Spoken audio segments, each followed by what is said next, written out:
কোথায় এত মজার হালিম খেতে পারবেন এই শীতের ভিতরে, সাথে বাচ্চাদেরকেও মোটামুটি একটা খেলার পরিবেশ দিতে পারবেন, তারা বিভিন্ন অ্যাক্টিভিটি করতে পারবে, সেই প্লেসটার সন্ধানই আজকে আমি আপনাদেরকে দিব।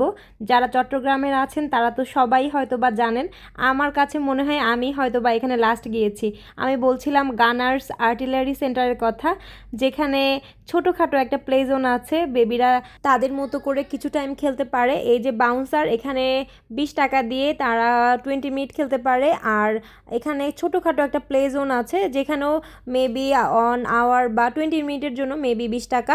সত্যি বলতে এখনকার বাচ্চারা বাসায় থেকে থেকে অস্থির হয়ে যায়, আর যেহেতু আশেপাশে তেমন খেলার মাঠ নাই, তো তারা যখন নতুন কোনো প্লেসে যায়, নতুন কোনো খেলনা দেখে, তারা কিন্তু এমনিতেই খুবই আনন্দ পায়। সাথে আমরা মারা যারা আছি তারাও কিন্তু একটু বাইরে যেতে পারলে আমাদের কাছেও একটু রিল্যাক্সিং লাগে। এখন আমরা চলে যাচ্ছি এই যে সুন্দর লাইটিং করা ক্যাফেতে, এটাকে বলা হয় গানার্স ফ্যামিলি ক্যাফে। এখানে আপনি চাইলে নিচেও বসতে পারেন, আবার উপরেও বসার সুন্দর জায়গা আছে।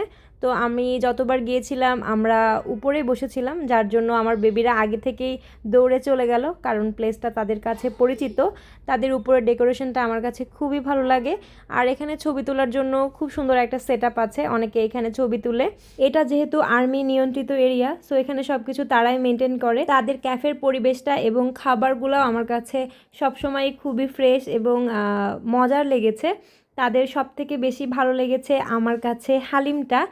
আমি এই দিয়ে হয়তো বা 7 থেকে 8 বার তাদের হালিম খেয়েছি।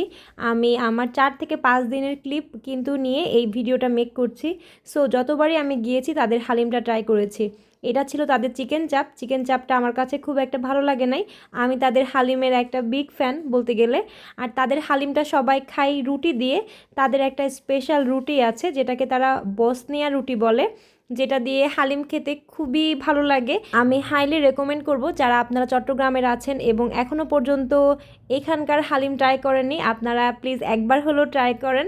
আমার কথা আপনাদের মনে থাকবে, কারণ এই হালিমটা আসলেই জোস। আর এই শীতের ভিতরে তো কোনো কথাই নেই, শীতের ভিতরে গরম গরম হালিম একদম ব্যাপারটা খুবই এনজয়েবল। আমি তাদের অন্যান্য আইটেমও খেয়ে দেখেছি, বাট আমার কাছে বেস্ট লেগেছে তাদের এই হালিমটা। তাদের হালিমটা খুবই ইউনিক আর খুবই মজা লাগে এই ঠান্ডার ভিতরে খেতে।